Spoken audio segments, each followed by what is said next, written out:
También tiene problemas encima de tatar, de tatar de machine que vamos a hacer.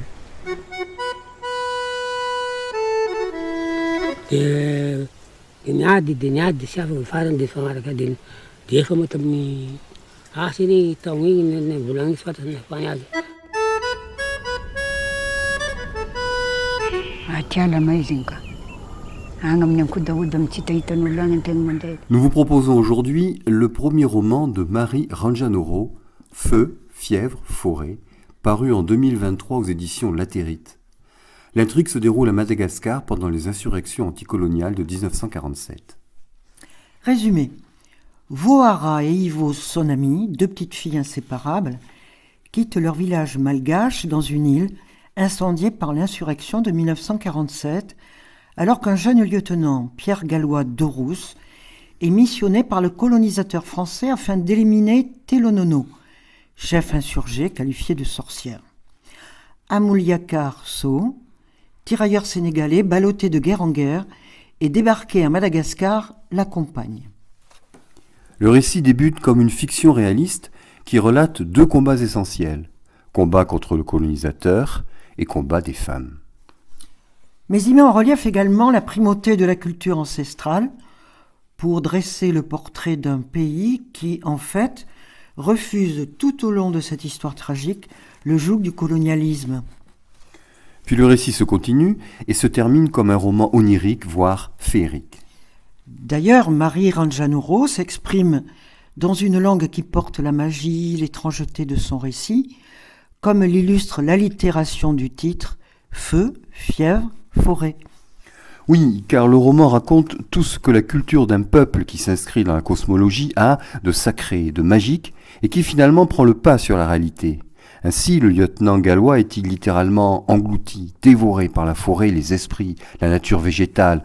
L'ensemble du roman alterne donc entre ce qui constitue l'histoire malgache, c'est-à-dire les révoltes, la cruauté de la répression des colonisateurs, et ce qui relève de la culture des populations de la Grande Île.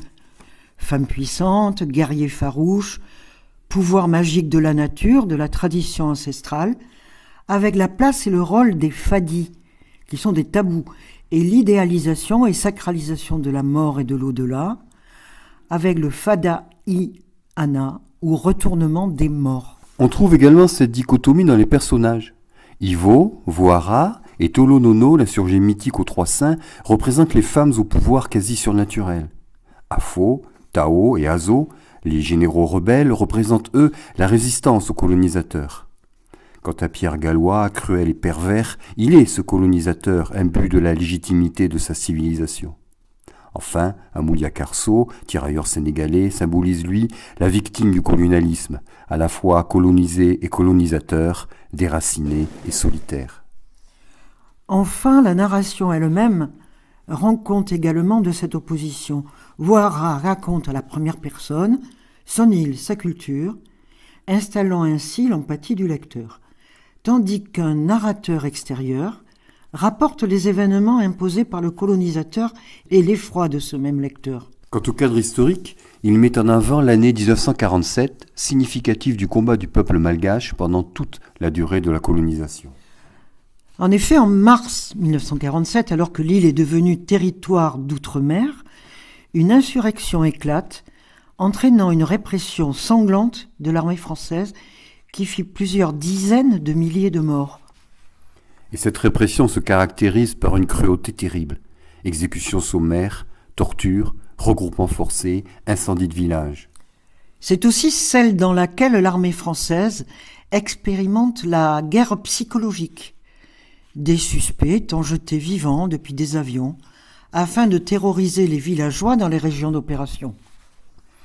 Et cette insurrection fait écho en fait à toute l'histoire du colonialisme à Madagascar, depuis l'annexion et la pacification de 1896 de Galigny, qui fait entre ses 8 années de gouvernement et les 5 années suivantes entre 100 000 et 700 000 morts, mais aussi imposa l'exil de la reine, l'instauration du travail forcé, la déportation des populations à l'intérieur du territoire pour mieux briser les solidarités communautaires.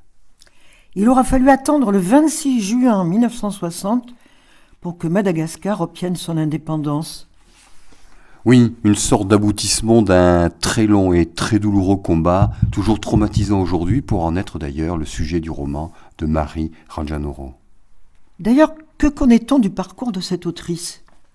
Eh bien, il s'agit d'une très jeune romancière puisqu'elle est née en 1990 à Madagascar et son parcours renvoie à son roman, le féminisme, la dénonciation de la colonisation et la culture malgache. Ainsi, par exemple, son mémoire de l'IEP d'Aix-en-Provence traite-t-il du mythe des représentations du zombie dans le cinéma états-unien. Elle crée aussi un podcast, Basivavi, que l'on peut traduire par Voix de femmes impertinentes, qui fait entendre justement la voix des femmes malgaches. Par ailleurs, elle a publié depuis 2015 plusieurs nouvelles dans différentes revues. Enfin, on peut noter que le roman est édité chez Latérite, une maison d'édition axée sur la culture et l'histoire de Madagascar.